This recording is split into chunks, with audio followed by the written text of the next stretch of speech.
We turn now to the Foreign Minister of Iran, Abbas Araghchi. Good evening to you, sir. Well, good evening to you. Thank you for having me for the second time.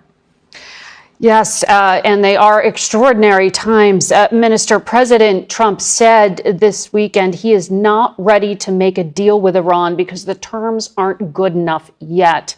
His administration is saying this war could last another 3.5 weeks or so. Has Iran asked for a ceasefire? No, we never asked for a ceasefire, and we have never asked even for negotiation. We are ready to defend ourselves as long as it takes, and this is what we have done so far, and we continue to do that until President Trump comes to the point that this is an illegal war with no victory, and there are people being killed only because President Trump wants to have fun. This is what he has said. Have fun? We are not. Yes, this is what he said, that they are sinking, ships and targeting different places because it is fun. And the Secretary of War has said that there is no mercy. Mm-hmm. And this is actually a war crime. Even saying that is a war crime. So this is a war. This is a war of choice by President Trump and the United States, and we are going to continue our self-defense. Well, that may be your position, but sir, this is a war of survival for your government. Minister, don't you have to negotiate and reach out either directly or through a third party? No, it's not a war of survival. We are stable and strong enough. We are only defending our people from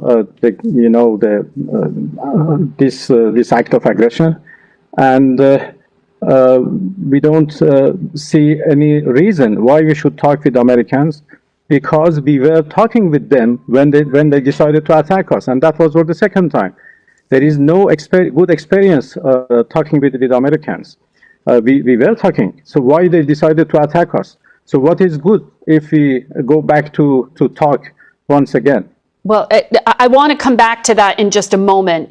You're referring to the diplomacy with President Trump's son-in-law, Jared Kushner, and his envoy, Steve Witkoff. But just to continue on this, Iran is sending its drones and its missiles into your neighboring countries, American allies throughout the Gulf.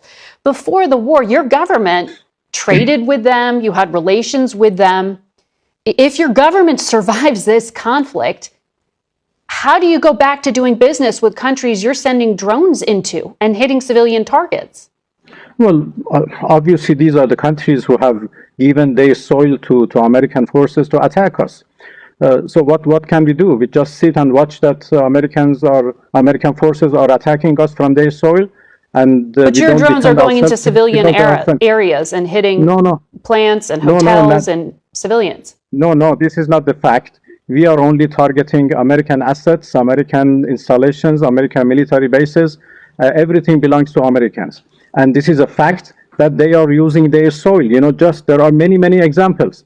And just yesterday, they attacked our islands using HIMARS artillery rockets, which are low-range, rockets, and they used the territory of UAE to attack us. A week ago, 3 F-15 jet fighters were shot down, apparently by a friendly fire in Kuwait, but nobody asked what they were doing in Kuwait. They were using Kuwait and airspace of a neighborly, a friendly country to attack us. So it is obvious we cannot just, remain, right.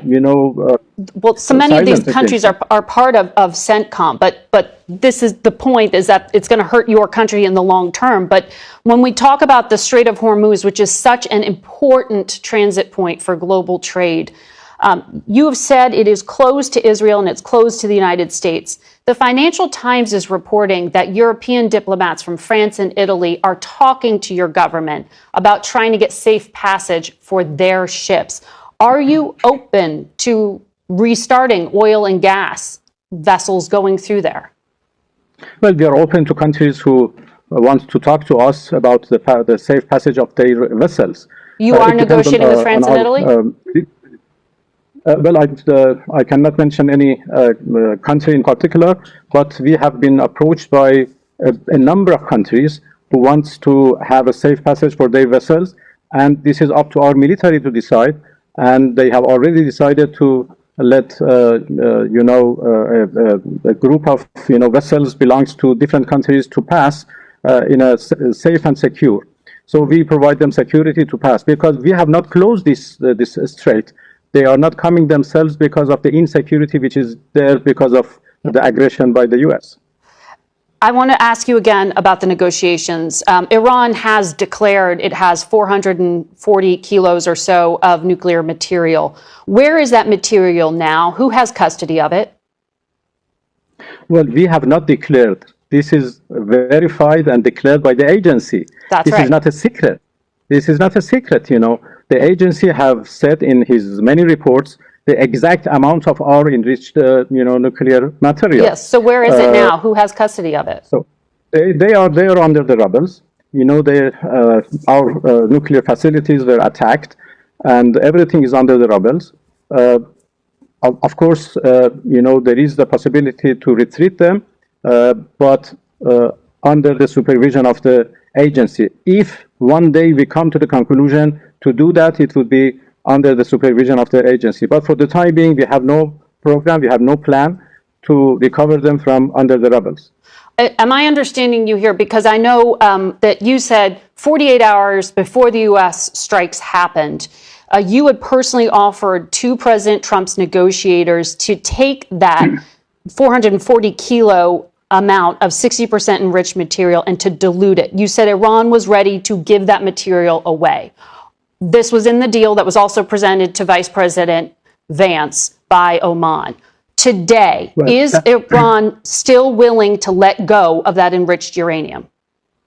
Well, that was one of the elements of a deal that we were negotiating with our, American interlocutors. That element dealt with the question of Iran's 60% enriched material. And I offered actually that we are ready to dilute those enriched material or downblend them, as they say, into lower percentage. So that was a big offer, a big concession, in order to prove that Iran has never wanted nuclear weapons and would never want them. Are you willing to give that up now? Well, there is nothing on the table right now. Everything depends on the future. If any time in the future we decide to enter into negotiation with the U.S. or other interlocutors, we may decide what to put on the table. For the time being, nothing is on the table. There are at least 4 Americans being held at Evin prison that we know of, including a journalist, Reza Valizadeh, and Cameron Hekmati, a 61-year-old man. What is the status of those Americans? Are they safe?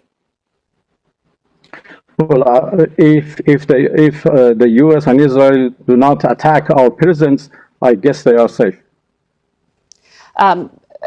Foreign Minister, we are running out of time, and I can see the internet is going in and out here. I just do want to point out, you're speaking to us via Zoom. The Iranian people don't have open internet access, but you do. Why? Well, because I'm the voice of Iranians, and I have to defend their right. So this is why I have access to internet to just have our voice being heard by the international community. But internet is closed because of the security reasons, because we are under attack, we are under aggression, and we have to do everything to protect our people.